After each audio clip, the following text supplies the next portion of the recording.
Hi, my name is James Duncan, and today I'm going to talk to you about automatic transmission. I'm going to talk to you about major components, how they work, what can go wrong, customer complaints, and different ways to test for these different complaints. First, some major components include the oil pump, the clutches, the bands, bushings, bearings, gears, or gear sets, the oil filter, shafts. Um, Basically, these major components they all work together so that way you can have a good quality transmission. The transmission pump spins with the engine so that way it can send transmission fluid through passages and to different valves and solenoids. Um, Clutches use that pressure from a piston that pushes on these friction discs, and they use that pressure so that way they can hold or apply a gear or gears. Bands they can only hold. For example, they'll hold a drum or a shell. Gear sets transfer or multiply torque to be sent to the wheels. Bearing seals and bushings are more for protection, for wear protection, pretty much. Housing holds everything together in one package.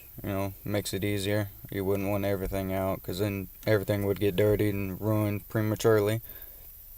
Shafts give the gears something to spin on, like I guess you would call a spin point. Um, you don't want power loss, and that's really why they're held in place. Um, there are different things that can go wrong. Sorry about this. My forehead's itchy. You can have a hard shift in a specific gear. Let's say just first gear into second gear going up is hard, or it could be in all gears. Could also be. You could also have a delayed shift. Could be specific or in all gears. You can have an early shift, which would be bad. You could have a no upshift or no downshift, which again could be bad. A lack of power, which you should make sure it's not the engine or the torque converter first, just to be sure. It's an easy check. Not only that, you don't want to work on a transmission and come to find out it's the engine. You could have no reverse or any gear selection. You know, you could have smoke coming from the automatic transmission itself or the dipstick. It drives in neutral, which is possible. The transmission light could come on, caused by high temperatures. You could have slips or flaring in the RPM. You'll see it just jump up just randomly. Just that's a flare up, or you would call it a slip inside the transmission, or it could be a slip inside the torque converter. You could have only one shift total. You could maybe have 4 forward gears, and you only get one shift, let's say from 1 to 2, but you won't get 3 or 4, or maybe even just from 3 to 4. And that's it. Um, Also, you could have your car start in different gear selections besides park or neutral, which would be a bad thing as well, and that's something you would have to check. Some customer complaints can include, but they're not really limited to, timing. The shift timing could be late or early or just not there at all. Again, you could have quality, which is pretty much how smooth of a shift it is, the feel. Um, it could be a hard or a soft shift. You could have noise. The customer could hear like a whining noise or scraping or banging noise, or they could hear any sort of noise. It's you'll be able to tell where it's coming from.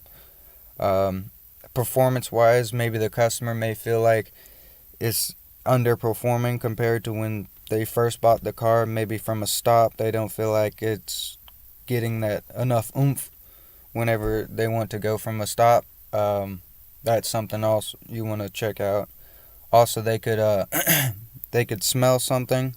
Let's say like a burning smell, or It could smell like burning clutches or burning transmission fluid. It could be anything. Um, which a lot of times, whenever you get overheating, that could be a serious problem, which would cause other things to malfunction. Next, we have different ways to test for most of the issues, starting with the easiest, of course. You don't want to go to the hardest test. You kind of want to knock out what's relatively easy for you. Now, this isn't in the best order, but you can kind of figure it out. You got garage tests, road tests, and real quick, a garage test is whenever you're just sitting there with the engine off, let's say in your garage, and you just go through the gear selections, just to see how smooth and if it even will go into any other gears as far as the selector goes. You could have a road test, which is just driving it around. It's not much of a test, but this next one it's kind of sort of a test. A visual inspection. You just want to look around. Maybe you could see a leak or something. There could be a bolt missing to where it's, or even a few bolts missing to where it's just loose. Maybe somebody just forgot. You could do a stall test, which this one's kind of a controversy. Some people like to do it, some people don't.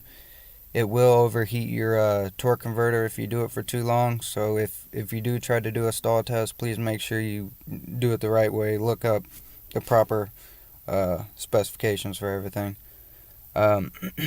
Next, we can have active testing, where we hook up a scan tool and we can actually activate certain solenoids. And that kind of goes with click tests. You can activate certain solenoids and try to listen for that solenoid activating, kind of like a fuel injector.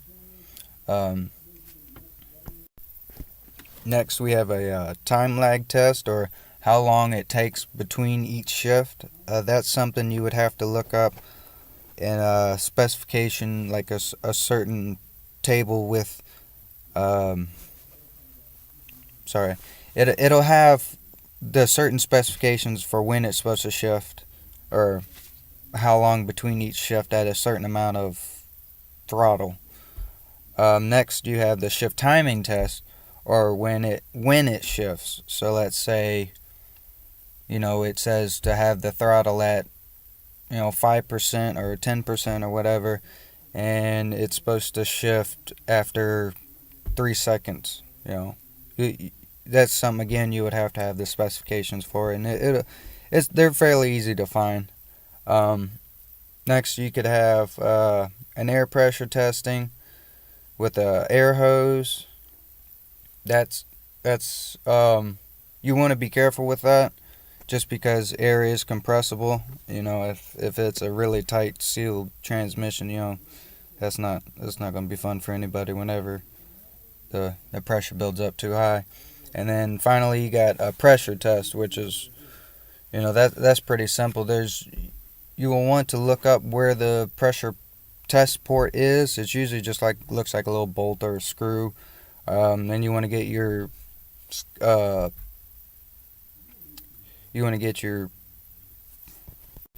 sorry about that. You want to get your pressure gauge, and you want to hook it up, and they'll have it for in drive, and they'll have it in reverse. I think it's drive in reverse, or reverse and neutral, one or the other. That's something I'll have to actually double check on. But you can do that, and you'll have to see the specifications for those, and that's actually a fairly easy test. I actually do have a video of that if you want to check it out. As far as anything else, that's pretty much all I got for today. Stay tuned for the next video. Thank you, and have a good day.